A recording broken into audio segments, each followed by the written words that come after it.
Are you guys surprised at all that college baseball on ESPN2 did a better rating than Astros White Sox on ESPN? No. College Not World even a Series. little bit. Yeah. College World Series this year has been dope. The coverage has been great from the onset. They had their kind of red zone-like channel on ESPN Plus. I'm gambling again. But better. But Mike, you say that like it hasn't been that good in past years. Like, or is it just you gambling again? Well, no, I'm gambling again. But no, the pandemic erased an entire season of college baseball. I remember when the lockdown should actually add softball to this too, because their season's over already, but their ratings were really high Love this that season, event. and they were still like getting higher every single. I appreciate that. Thank you. I was actually really getting into college baseball prior to the lockdown, and just like that, like everything, boop, gone. March Madness ended, and I'm sure that was everybody's central focus. But I'm really, maybe it's because I went to the Super Regional, but I've stayed with these teams. I really like watching Ole Miss play basketball. And it's not just because I shared a restroom with half the team because the charm of Mark Light Stadium. But I'm really into the Jell-o Shot counter. That's become a Twitter account. Oh, the Jell-o Shot counter. The fact that they even put Stanford on the board is embarrassing, right? Just get them the hell out of there. Arkansas brought it, right? Yeah. Arkansas is... How do you make that many Jell-o shots? Have you guys ever made Jell-o shots? I have. I made... Oh, what kind, Greg? Vodka. Okay. What flavor? With cherry Jell-o. Gotcha. All right, I made really Jell-o pressed shots. him on that. I mean, she thought he was lying, I think. Color would have been nice. No. I made lethal Jell-o shots 2 Julys ago during the pandemic. I had way too much time on my hands. What's a lethal Jell-o shot? It almost killed my boyfriend's entire family. Jesus. They were espresso martini Jell-o shots.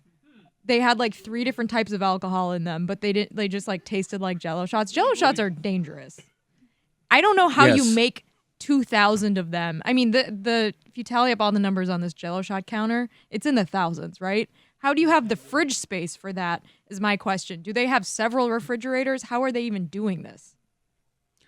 Does that conclude, Mike, your thoughts on the Jell-o shots? Well, who's the leader right now? It's Arkansas by thousands. Which It's is not Arkansas. surprising. Nobody's over close. Ole Miss? They're up thousands over Ole Miss? That's surprising. I thought that the list, Ole Miss is getting plenty drunk on Jell-o shots at the World Series. I've seen their fans, and it is uproarious to see some of the things that they're doing hopped up on Jell-o shots.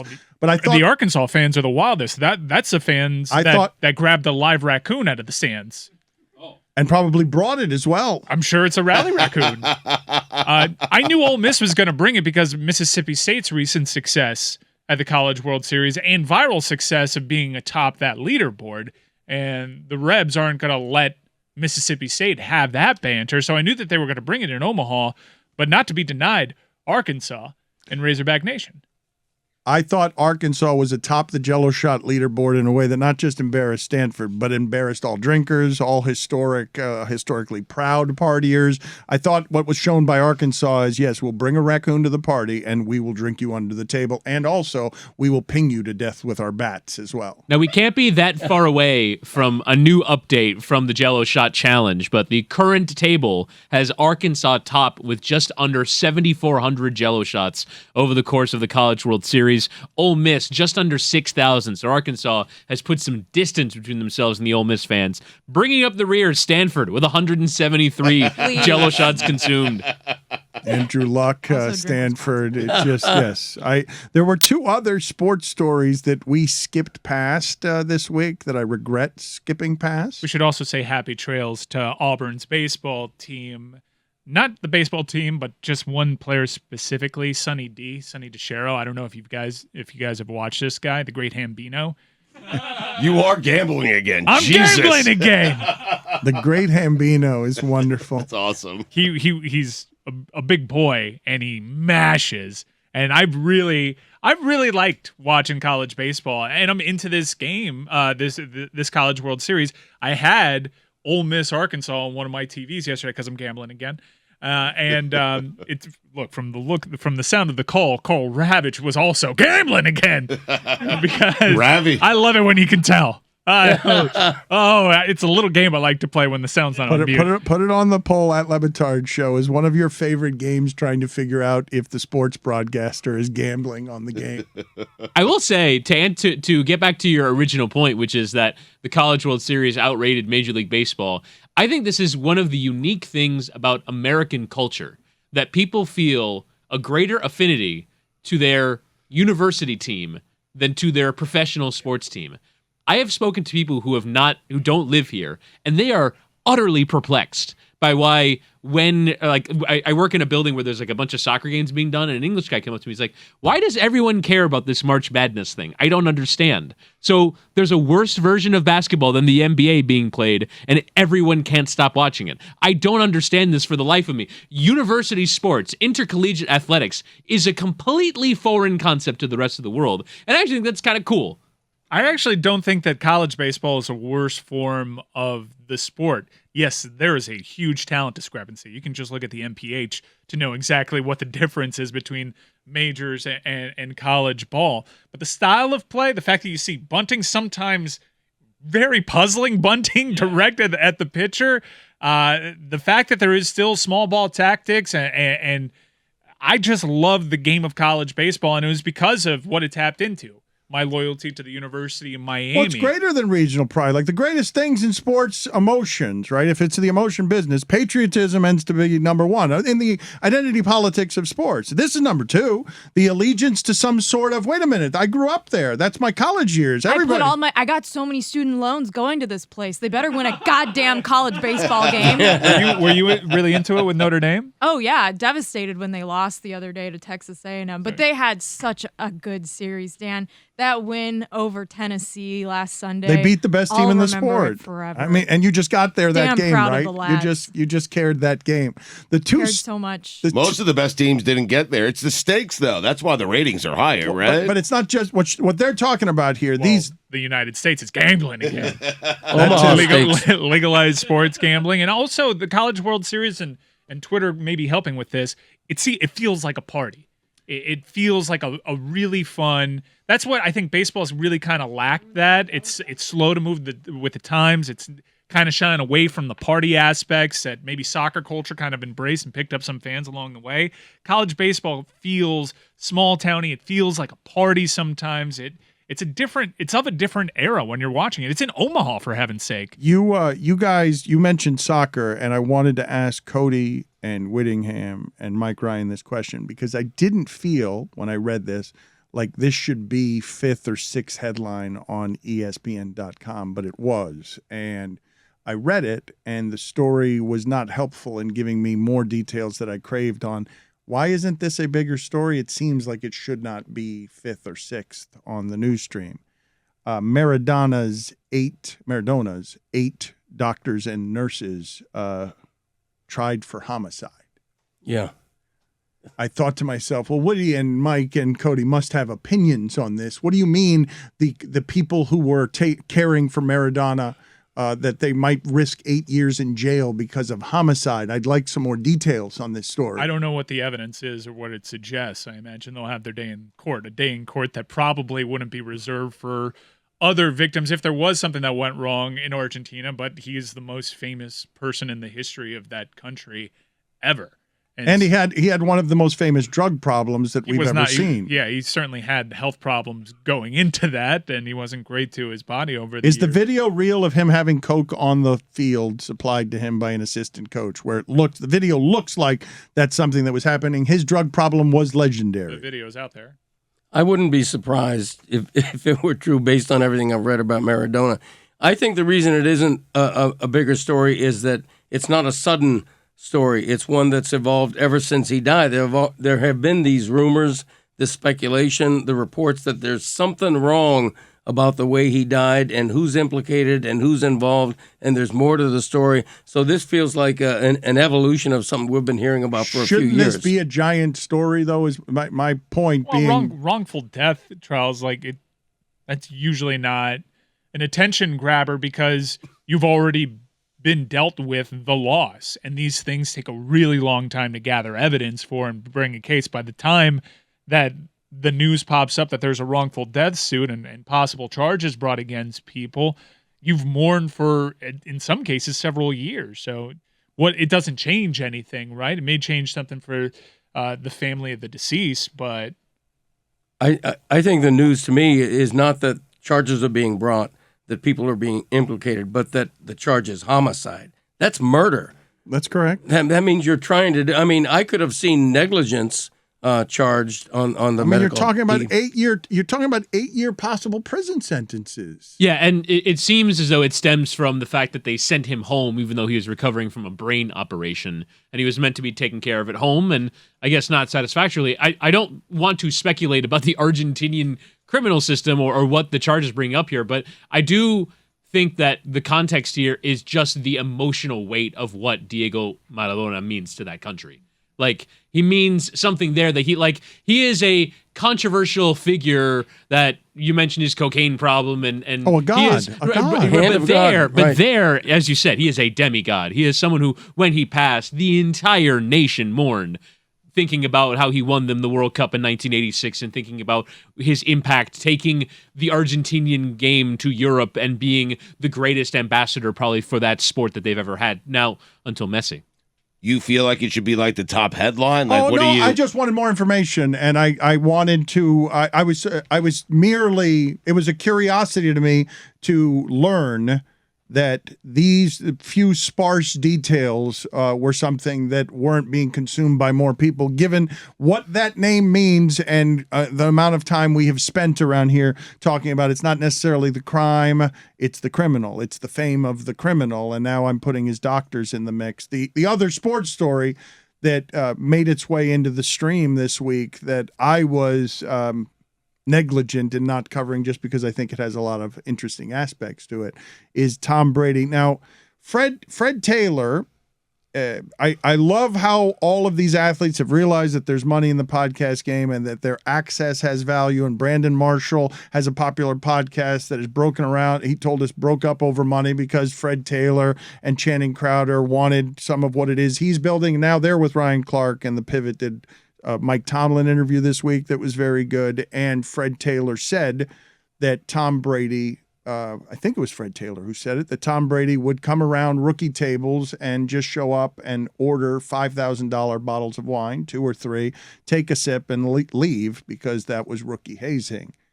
And I just flinched when I heard that because that's just,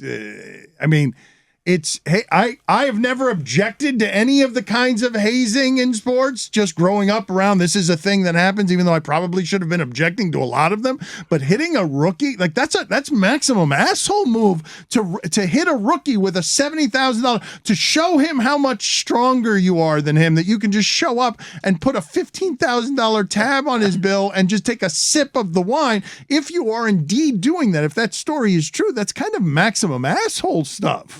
I get goosebumps sticking them with the bill. I mean, maybe he's being an asshole, but then he goes and wins them a Super Bowl. I mean, this was born out of them chatting with Garrett Wilson, the Jets pick, I believe, where they were kind of prepping him on, they might your top pick. He looked scared. He looked scared. They might hit you up for $75,000. He's like, $75,000, not at all. And he's like, I won't pay that. And they're laughing at him like he thinks he can get away with not paying that. He thinks if Tom Brady puts that bill on his tab that he's not going to have to pay for that. I think the Pivot and I Am Athlete have kind of figured out how to do athlete-driven content really well. Certainly, soaring to new heights in digital video. Draymond Green is trying to position athlete-driven media as, quote, new media, and I saw him and Durant kind of taking sides there. And I think athlete-driven content we're talking about it right now, has the potential to be really good. You have unparalleled access that they won't just give over to outside entities, but there are also pitfalls. The consumer has to scrutinize it a little bit because it's not necessarily the truth. It's just the truth that they're allowing you to believe. For example, when Draymond Green went on a podcast with Kevin Durant, they kind of just put it on the organization. That's why they broke up. And you don't get any of the juicy stuff that was reported on by very reputable people and backed up, corroborated by several sources. No, That's not the truth. It's just a version that Draymond and Kevin Durant tell you, and you're more inclined to believe it because you're hearing it straight from the player's mouth. And now in Miami, Tyreek Hill has begun his own podcast, the highest paid player in NFL history, highest paid wide receiver. I don't think it's just about the money. I think it's about the unfiltered access, the idea that your voice can speak directly to people, not go through a media filter. It's faux unfiltered, though, because there is a filter being applied to it. It's that person's own personal bias. Sure. And now here's the filter, though, that I'll give you the story. Tyreek Hill, we were going to do a home and home. He was going to come by here and do an hour, and I was going to go and do his podcast for an hour because he is interested in something when he gets to Miami that is different than what he had in Kansas City. And even Mahomes was quoted as saying the other day on Hill, I was surprised he said those things. I guess he's trying to get some attention to his podcast, that he went to the accuracy things. I didn't have any problems with Tyreek when he was here, and I was surprised that, as Tyreek says, he's getting death threats for saying that He's trying to get downloads. I mean, come on. Okay. No one believes that. But he's not trying to get death threats, though. But that's true. I ask you this because I was bummed out by this portion of it, right? I'm like, yeah, sure. If Tyreek wants to come on this podcast, you can come on this podcast and we will help your podcast, and I'll go on your podcast as you try to become a Miami star. But I'm going to ask some of the questions that are uncomfortable. You know that, right? And then it all disappeared. Yeah, they should come to me. Yeah, come to Stupani. You're willing. I won't ask any of those questions. There's certainly a lane for that, but I do think that it takes a certain discernment and scrutinizing from the consumer. Some people are just happy to have the access. Some people will just take the truth. But I would have liked to have done that. See, I would have liked to have just had a conversation with him. But can I have a conversation with him that is... Like, is it going to be unfiltered or is it not going to be unfiltered? Because Mike is saying, as athletes come into this space, and I welcome the athletes to this space, I want to hear more and more. I want athletes to have power even as they become competitors. But the thing that Mike is saying about discernment, if you have access, this is one of the things I liked about the original Deadspin that never ended up being the thing that could survive the original Deadspin, is access. Access wasn't important. We're going to tell you the truth, and it's not going to matter whether we have access. But there are trades. If you keep giving athletes, JJ Redick and Draymond Green are like, wait a minute, I can do what in this space if I just get my friends on? And don't give it all to ESPN, or don't give it all, use ESPN the way JJ Redick is, or use Colin Cowherd the way Draymond Green is, so that I can build up my own audience, my own power with my own access. I mean, Andre Iguodala is going to get all those Warriors on point forward. He's going to have Steve Kerr this Friday. He's had them all on, yeah. And this is these guys realizing there's money here, and I want to make some of this money here, and I want to plan my retirement now. They're going to compete in this space the way that they competed in their own space. But in terms of what Tyreek Hill talks about, I mean, he started a podcast to not talk about the stuff you wanted to talk about. Exactly. You know? Right. And when you bring that up, suddenly you're the media in his eyes. But that's the disconnect, and the fight will be interesting. It'll be for the customer to be discerning there, but it'll be in. I can't say which side's going to win.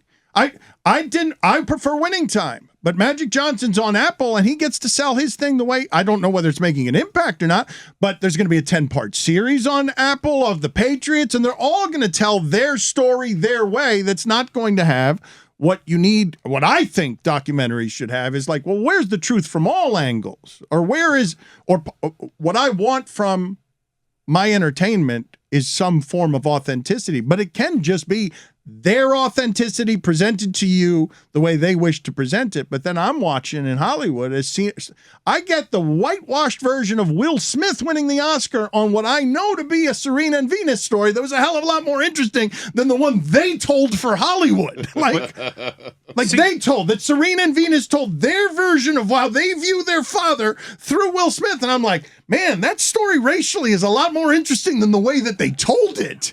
I think the inherent problems with quote unquote new media is that it's fine if you know that you have this puff piece that's a one-sided version of the history. Let's use the Magic Johnson documentary as an example. Draymond's different, though, because his version, though, I'll take it even if it's only his version. Right, well, he's a captivating person, and he's a bit of an entertainer. But what I'm saying is, if you knew that you had access to equally good, equally funded, equally resourceful versions of an incident or an interview subject, such as Magic Johnson, then you can be discerning. The problem is right now, as we're seeing, and what Tyreek Hill probably found out with you, is they don't need you, and it's not exactly their name gets them in rooms. Their enterprises get green lights where people that aren't uber famous, not top end famous, not really building out these empires, just have a story to tell, are not going to get into those rooms, are not going to have projects greenlit.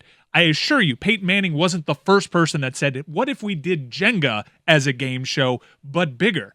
But Peyton Manning was the guy that got it greenlit. It also helps Tyreek Hill when he can make it his own terms and ingratiate himself to Miami and stardom and this audience as he tries to become a different kind of star than he was in Kansas City, Stugotz, because he was a great player, but he wasn't the star on that team. He was a great player. Right. Not the star. He comes He'll be to the Miami, star on this team, yes. and now is No coming to be question. a star, and we have our moral principles. And, I got to ask journalistically, Tyreek, I got to ask about some of this stuff. You know what? No, you don't. You know who I'm getting this week? Rick Ross.